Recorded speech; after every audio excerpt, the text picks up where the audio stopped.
باتری رادیو نداری. اگه گرم باشه یعنی اینکه همه جون داره. اون سمت راست بالا عوض کن. نداره. سرده، بدن سرده. حرارت نداره؟ نه. سلام. در این ویدیو سعی میکنم احتمالات مختلف سقوط بالگرد رئیس جمهور که به هوا و فضا مربوط میشن رو بررسی کنم و قضاوتش رو به خود شما بسپارم. مقداری هم به حواشی میپردازیم. روایت رسمی از اتفاقی که افتاده اینه که 3 بالگرد شامل 2 بالگرد بل 212 و 1 میل 17 در نزدیکی هم با ترتیب خاصی پرواز میکردن، به این صورت که بالگردها از راست به چپ به صورت پلکانی از پایین به بالا قرار داشتن و بالگرد رئیس جمهور در وسط بوده، تا اینکه به ابری میرسن که در ارتفاع پرواز بالگردها قرار داشته. اینجا خلبان مصطفی که خلبان بالگرد رئیس جمهور و فرمانده این دسته بوده دستور میده که ارتفاع بگیرن. اما وقتی ارتفاع میگیرن و به زودی هم از ابر خارج میشن و از اون ابر هم عبور میکنن و زیر پاشون کوه‌ها رو میدیدن، متوجه میشن که بالگرد وسطی نیست و ارتباط رادیوییشون هم قطع شده. همه این اتفاقات در 1-2 دقیقه میفته. 2 بالگرد برمیگردن و روی ابر هم چند دور میزنن، اما ارتباط رادیوییشون برقرار نمیشه و مجبور میشن در فاصله 30 ثانیه‌ای در محوطه معدن و کارخونه مثل سونگون فرود میان. با توجه به اینکه ارتباط رادیویی قطع بوده، شروع میکنن با موبایل تماس گرفتن که بالاخره کادر پرواز به گوشی خلبان مصطفی زنگ میزنن که آقای آلا هاشم امام جمعه تبریز جواب میده که در دره بین درخت‌ها افتاده بوده. خیلی درد داشته و حال بد و متوجه نشده بوده که چه اتفاقی افتاده و کاملا توی شوک بوده و میگه که من تنها هستم. گشتی رو انجام. از اونجا کادر پزشکی و افرادی که در معدن و کارخونه مس بودن هم با بالگرد و هم با ماشین حرکت میکنن که سعی کنن محل سقوط رو پیدا کنن. تا 3 ساعت بعد چند بار دیگه هم به آقای آل هاشم زنگ میزنن و ایشون با ناله جواب میداده. بعد از شروع عملیات جستجو تا 1-2 ساعت هوا خوب بوده، اما به مرور هوا ابری و بارونی و مه‌آلود میشه که در تصاویر هم مشخص کاملا. خود سردار سلامی یه ساعتی اومد در منطقه. از اینکه آقای آل هاشم گفته من تنها هستم، به نظر میرسه گوشی خلبان هم بیرون افتاده بوده و وقتی زنگ میخوره ایشون پیدا میکنه گوشی رو و جواب میده. اینکه چرا از روی گوشی نتونستن محل رو پیدا بکنن به این دلیل بوده که فقط 1 آنتن موبایل اونجا وجود داشته و باید حداقل 3 آنتن باشه که بشه محل رو شناسایی کرد و اینها تازه محدوده کلی سقوط رو هم به هر حال میدونستن. اما هم آب و هوا و تاریک شدن هوا در کنار صعب العبور بودن منطقه و جنگل انبوه و مه باعث میشه که جستجو کند پیش بره. از زمانی که محل سقوط در فاصله 2 کیلومتری دیده شده تا وقتی که بهش رسیدن 40 دقیقه زمان برده که نشون دهنده سختی بسیار زیاد مسیره. وقتی که به محل سقوط میرسن متوجه میشن که برخورد بالگرد به زمین جوری بوده که در بالگرد کنده شده و آقای آل هاشم به بیرون پرتاب شده. سوخت بالگرد آتیش گرفته و همه سرنشینان در اثر برخورد و درجات سوختگی مختلف کشته شدن و فقط آقای آل هاشم که به بیرون پرتاب شده بوده مدتی زنده میمونه، اون هم با آسیب جسمی خیلی زیاد. گفته شده که در لحظه آخر مهرداد بزرپاش بالگردش رو عوض کرده، اما گفته شده که امیر عبداللهیان با رئیسی کاری داشته برای همین جاشون رو عوض کردن. البته معلوم نیست این لحظه آخر کی بوده، چون این تصاویر که از داخل بالگرد در مسیر رفتن به طرف سد گرفته شده نشون میده که ترکیب اعضای بالگرد همینی بوده که در مسیر برگشت بوده و سقوط کرده. با توجه به این روایتی که گفتیم احتمال میدم که دچار موج کوه یا ماونتن ویو شده باشن. وقتی که باد به یک کوه میخوره از کوه بالا میره و از طرف دیگه پایین میاد. این پایین اومدن یک جریان هوای مغشوش و به شدت رو به پایین رو پشت کوه ایجاد میکنه که اگر هواپیما یا بالگرد توی این جریان بیفتن بعیده بتونن جون سالم به در ببرن. احتمال داره بالگرد رئیس جمهور توی این جریان گیر افتاده باشه که در این صورت برخورد مستقیم به کوه کاملا قابل توضیحه. این احتمال با این حرف که از یک فرد روستایی نقل شده هم سازگاره. خدا به من گفت من دیدم که این بالگرد اینجوری تکان میخوره، بعد اینجوری شد کشید بالا. بعد ممکنه بپرسید پس چرا برای 2 بالگرد دیگه این اتفاق نیفتاده؟ شاید به این دلیل که اونها زودتر ارتفاعشون رو افزایش دادن، ولی بالگرد ثانیه دیده ممکنه چند ثانیه دیرتر اقدام کرده باشه و با توجه به سرعت بالگرد همین چند ثانیه باعث شده توی جریان هوایی خطرناک بیفته و کنترلش رو از دست بده. در هوانوردی قانون حداقل ارتفاع وجود داره که میگه اگر میخوای از روی یک منطقه کوهستانی با دید کم عبور کنی، حد اکثر ارتفاع اون منطقه رو در نظر بگیر و 1000 پا که میشه 300 متر بالاتر از اون حرکت کن. در نتیجه حتی اگر هیچ دیدی هم نداشته باشی، حداقل میدونی که به کوهی برخورد نمیکنی. این قاعده در این پرواز رعایت نشده، شاید به این دلیل که هوا صاف بوده و دید داشتم. اما وقتی به مه خوردن دچار مشکل شدن. یکی ارتفاع سنج که با استفاده از فشار هوا عمل میکنه و ارتفاع از سطح دریا رو میسنجه. این ارتفاع سنج بر اساس این قانونه که هر چقدر از سطح دریا بالاتر میریم فشار هوا کمتر میشه. پس حتی اگر زیر پامون دریا نباشه میتونیم با استفاده از فشار هوا ارتفاع از سطح دریا رو بسنجیم.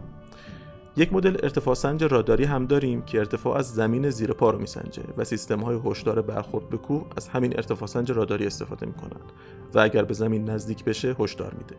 این بالگرد این سیستم رو نداشته، اما مثلا بالگردهای میل 17 که عده دیگه‌ای توش بودن این سیستم هشدار برخورد رو داشته.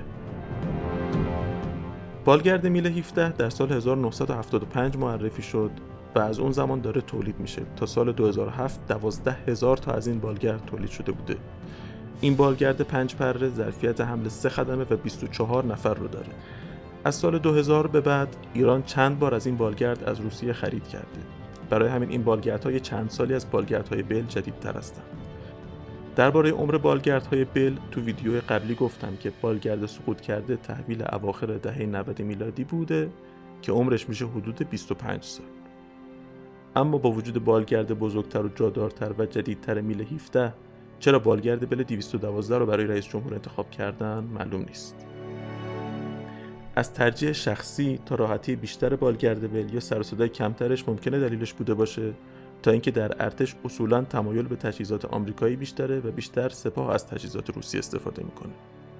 گفته شده که بالگرد رئیس جمهور اونی بوده که رادار هواشناسی نداشته، ولی با توجه به اینکه هوا صاف بوده و فقط یک جامعه آلود بوده که تصمیم گرفتن از روی مه برن و 3 بالگرد با هم بودن، تفاوتی نداره که بالگرد رئیس جمهور رادار هواشناسی داشته بوده باشه یا نه.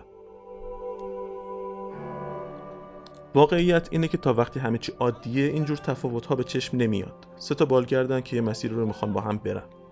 ولی وقتی که حادثه اتفاق میفته تازه همه این اما و اگرها پیش میاد. ادعا شده که یکی چند بار با اورژانس تماس گرفته و ادعا کرده که رئیس جمهوره و سقوط کرده که جدیش نگرفتن. با توجه به اینکه همه سرنشینان در دم کشته شدن و تنها فرد زنده مونده هم حال مناسبی نداشته، به نظر میرسه کارمندای اورژانس کار درستی کردن که جدی نگرفتن. چون به هر حال تماس گرفتن کسی که وسط کوهستان سقوط کرده با اورژانس منطقی هم نیست. ستاد کل نیروهای مسلح اعلام کرده که پهپادهای پیشرفته ایران که به رادار سار مجهز بودند، رادار سار راداریه که برای تصویربرداری از نور استفاده نمیکنه، برای همینم میتونه داخل مه و داخل ابرها رو هم میتونه ببینه. این پهپادها که به رادار سار مجهز بودن برای انجام مأموریت به اقیانوس هند رفته بودن و دلیل استفاده از پهپاد ترکیه نزدیکی به محل بوده که موفق به پیدا کردن محل سقوط هم نشده و برگشته. در بررسی تصاویر منتشر شده هم گفتم که در این تصویر محل برخورد زیادی به یال کوه نزدیکه، در حالی که در این تصویر محل سقوط با یال فاصله داره. پس این دوتا تصویر یکی نیستن با هم. ستاد کل اعلام کرده که محل سقوط رو امدادگرهای زمینی و پهپادهایی که از مأموریت اقیانوس هند فراخوانده شده بودن پیدا کردن. خب من نمیدونم چقدر طول میکشه که پهپادها از شمال اقیانوس هند تا شمال غرب ایران بیان و برسن، ولی از کشوری که تولید کننده پهپاده انتظار میره که پهپادهای مختلف برای مأموریت‌های مختلف رو در شهرهای خودش داشته باشه، به خصوص در نقاط مرزی که پایش مرز رو داریم. من فکر میکنم یه دلیلش اینه که تجهیزات ایرانی که معرفی میشن مدت زیادی در مرحله معرفی باقی میمونن و تا به مرحله تولید انبوه و عملیاتی شدن برسن خیلی طول میکشه که این بده.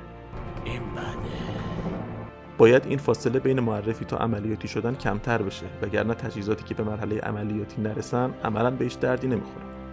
احتمالاً همین داستان برای دوربین‌های دید در شبی که چند سال پیش اعلام شد برای بالگردها ساخته شدن اتفاق افتاده. اگر این امکان عملیاتی شده بود وجودش میتونست خیلی کمک کنه.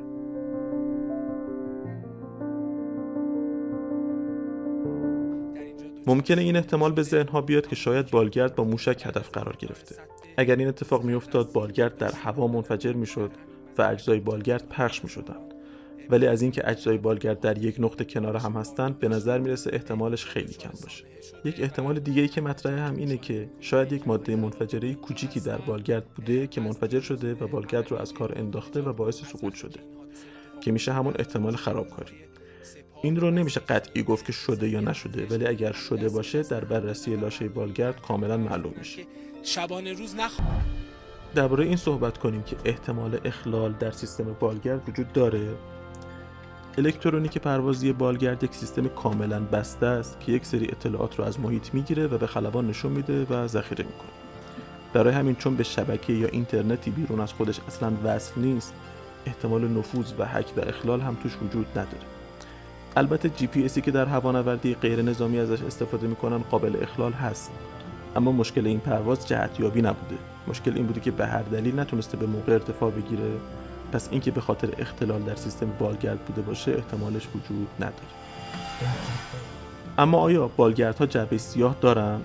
جعبه سیاه یا پروازنگار بخشیه که در هواپیماهای مسافری اطلاعات پرواز و صدای داخل کابین رو ضبط میکنه و در صورت سقوط ازش برای ریشه‌یابی حادثه استفاده میشه.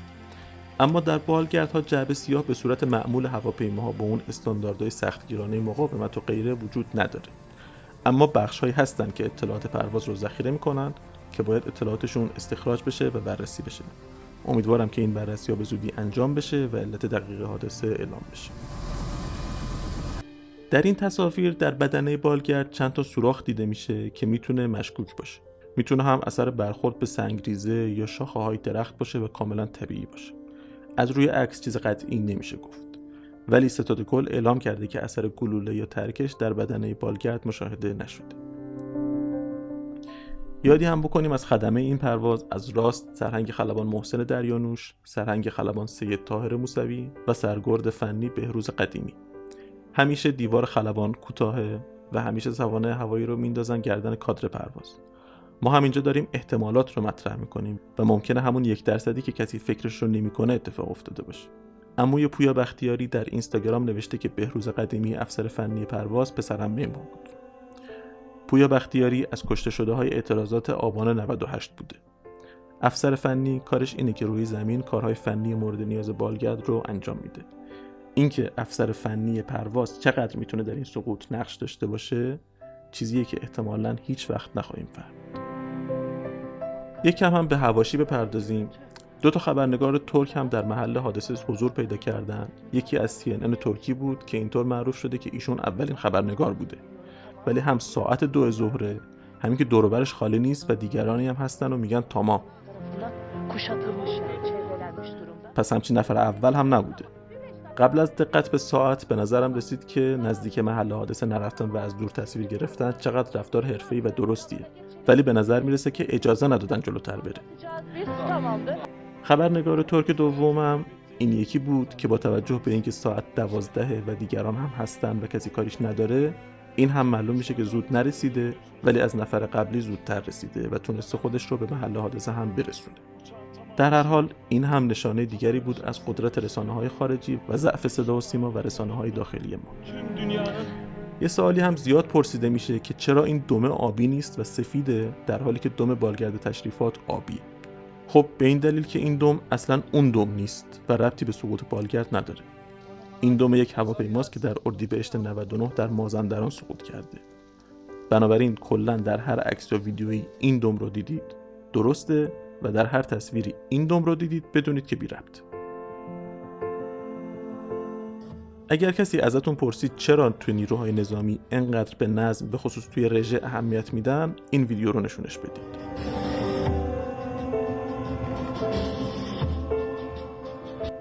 فردای روز سقوط یک ویدیو اولیه داشتم دربارش که اگر اون رو ندیدی اون رو هم ببین. ممنون از توجهت و ممنون از وقتی که گذاشتی.